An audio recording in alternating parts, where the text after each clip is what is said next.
आप सभी को जय मसीह की।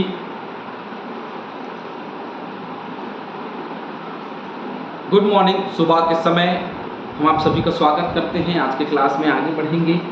चैनल को लाइक करें, सब्सक्राइब करें, शेयर करें ताकि बेहतरीन लोगों तक पहुंच सके। जैसे हम सब ने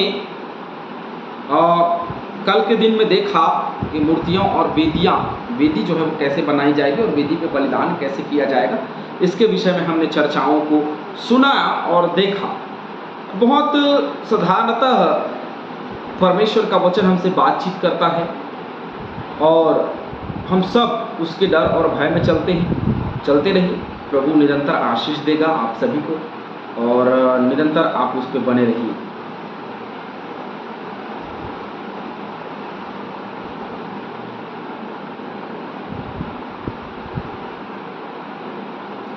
चलिए आगे और कुछ नियम और शर्तों को बताया गया, उसको भी हम देखेंगे। पहला वचन जहां लिखा है, फिर जो नियम तुझे उनको समझाने हैं वे ये हैं। तो इन नियमों को बताना किनको? इजरायलियों को। ये पूरा एक लंबा लिस्ट है, केवल 10 आज्ञा नहीं है। ये एक बहुत लंबा लिस्ट है जिसको भूल जाता मूसा, इसलिए उसने कहा कि लिखते जा, और वो पटिया दिया ताकि वो उसमें लिखे और उन आज्ञाओं को समझे। तो आज्ञा और क्या क्या मिली, आगे बढ़ते हैं। चलिए, जब तुम कोई इब्री दास मोल लो तब वह 6 वर्ष तक सेवा करता रहे और 7वें वर्ष स्वतंत्र होकर सेत में चला जाए। तो एक नियम बनाया कि दासों पर अत्याचार ना करना। जब किसी को खरीदा गया दास के लिए, जब कभी अपने पास रखा गया दास के लिए, तो 6 वर्ष तक वो काम करेगा। 6 वर्ष तक वो काम करेगा और 7वें वर्ष को तो क्या करेगा? स्वतंत्र हो जाएगा। सेत में वह स्वतंत्र हो जाएगा। किसी प्रकार का कोई मूल्य चुकाने की आवश्यकता उसको नहीं पड़ेगी।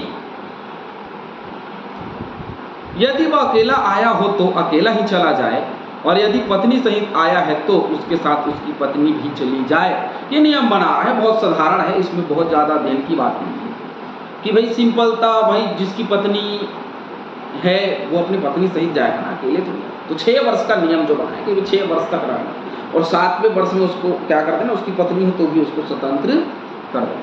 यदि उसके स्वामी ने उसको पत्नी दी हो और उससे उसके बेटे और बेटियां उत्पन्न हों तो उसकी पत्नी और बालक उस स्वामी के ही रहें और वह अकेला चला जाए। यहाँ पे एक बड़ा अच्छा नियम उन दिनों के लिए था, अभी नहीं, कि यदि कोई उसको पत्नी दिया हो कि नहीं ये तेरी पत्नी के रूप में है, उससे उसकी बेटे बेटियां यदि उत्पन्न हुई हो तो पत्नी और बालक उस स्वामी के ही रहेंगे, उसके नहीं जो दास है, परंतु उसके जो स्वामी के हैं वो उसी के हो जाएंगे। परंतु यदि वह दास दृढ़ता से कहे मैं अपने स्वामी और अपनी पत्नी और बालकों से प्रेम रखता हूँ, इसलिए मैं स्वतंत्र होकर नहीं जाऊँगा, यदि वो खुद निर्णय करे कि भाई मैं स्वतंत्र होकर नहीं जाऊँगा, मैं यही रहना चाहता हूँ। व्यवस्था विवरण 15 का 16 निकालेंगे।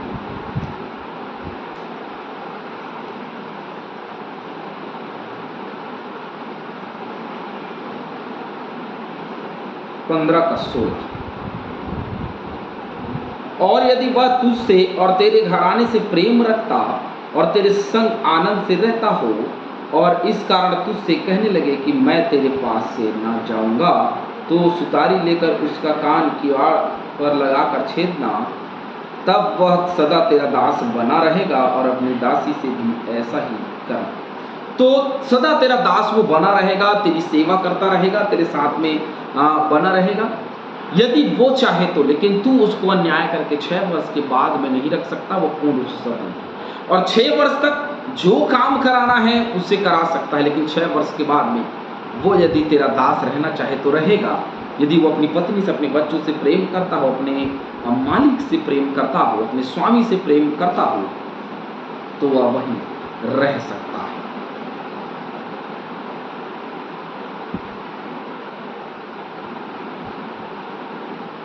तो उसका स्वामी उसको परमेश्वर के पास ले चले, फिर उसको द्वार के किवाड़ या बाजू के पास ले जाकर उसके कान में सुतारी से छेद करे, तब वह सदा उसकी सेवा करता रहे। तो ये सुतारी से छेद करने में ये एक छाप है। भजन संहिता 40 का 6।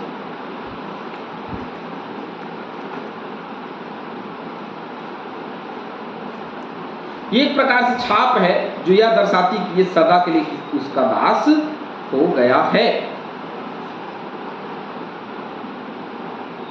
मेल बलि और अन्न बलि से तू प्रसन्न नहीं होता। तू मेरे कान खोद कर खोले हैं, होम बलि और पाप बलि तूने नहीं चाहा। तूने मेरे कान खोद कर खोले हैं। कान को खोद कर तूने क्या कर दिया है? खोला है। उस बंद को खोला है, जो बंद उसके जीवन में है उसको तूने खोल दिया है। आगे, यदि कोई अपनी बेटी को दासी होने के लिए बेच डाले तो वह दासी के समान बाहर ना जाए। यदि कोई अपनी बेटी को दासी के समान, अब एक बहुत अच्छा उदाहरण हमको याकूब का मिलता है कि याकूब जो है वो अपने ससुर के घर गया और वहाँ गया, तब उसके पास कुछ नहीं था। उसने विवाह किया, उसकी बेटी 7 वर्ष तक सेवा किया, ये उसकी बेटी से विवाह करे। उसकी बेटी का विवाह हुआ और विवाह हुआ उसके बाद में हम देखते हैं कि वो अपने साथ में उनकी दोनों बेटियों को और उनके बच्चों को लेकर के निकल गया, है ना, क्योंकि उसने आज्ञा मानी। तो यदि कोई भी स्वामी यदि अपने बेटी का विवाह यदि दास से कर दे तो ऐसा ना हो कि वो दास के साथ के काम करने के लिए बाहर जाए, परंतु वो घर के अंदर ही रहा करे।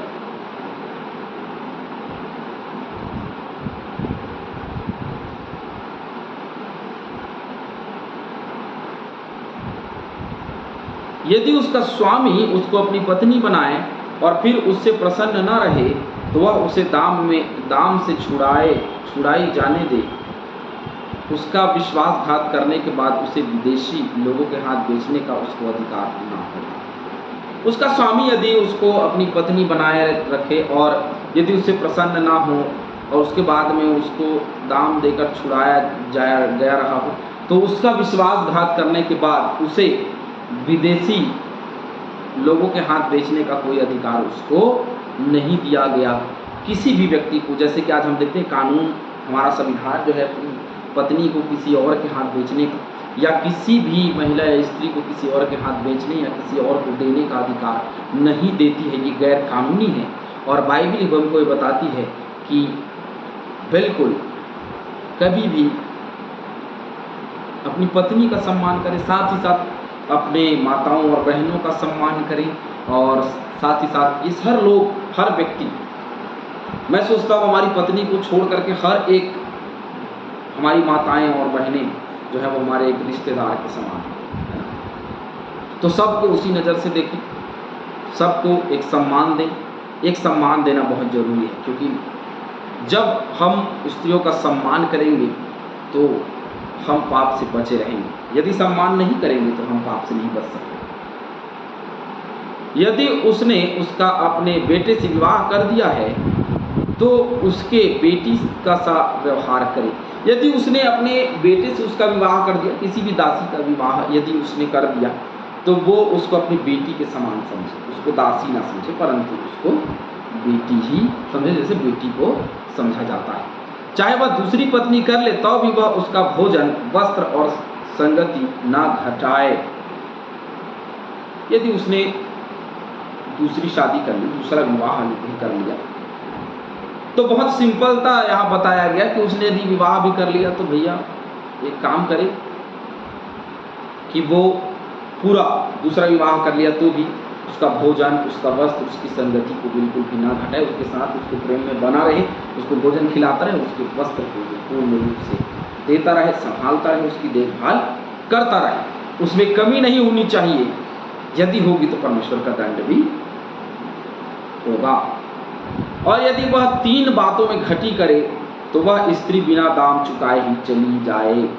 यदि इन 3 बातों में उसका स्वामी, उसका पति यदि इन 3 बातों में चूक जाता है, इन 3 बातों में कमी घटी करता है तो वो बिना दाम चुकाए, कोई भी बिना मूल्य चुकाए वो वहाँ से क्या हो जाए, वहाँ से चली जाए, वो स्वतंत्र कर दी।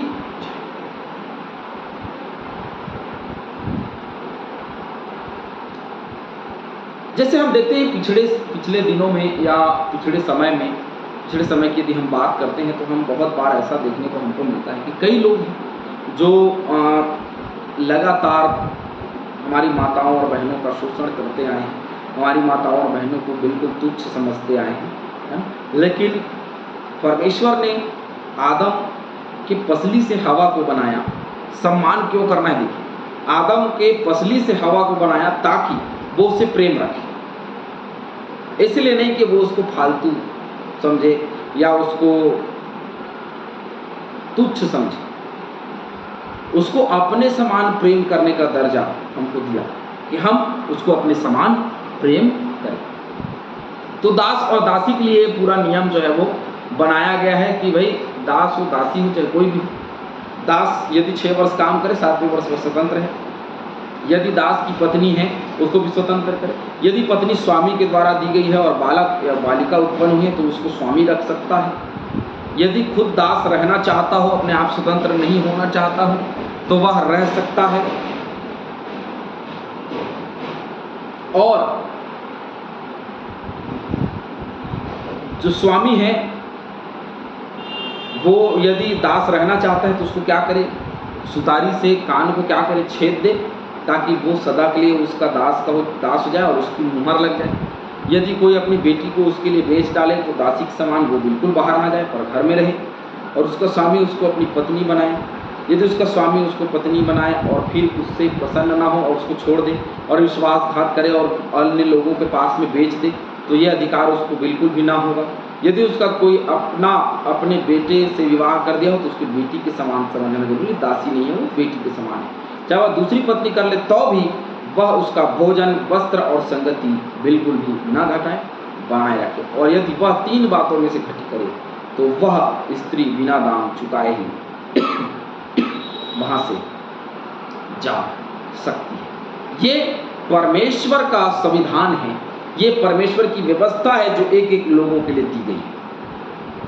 यदि उसकी व्यवस्था पर चलेंगे, उसकी आज्ञा पर चलेंगे, तो प्रभु हमें बहुत से आशीषों से भरेगा। प्रभु हम सभी को बहुत से आशीष दे। आप सभी लोग आनंद करें, खुशी मनाएं। प्रभु ने आप सबको शांति दी। आमीन।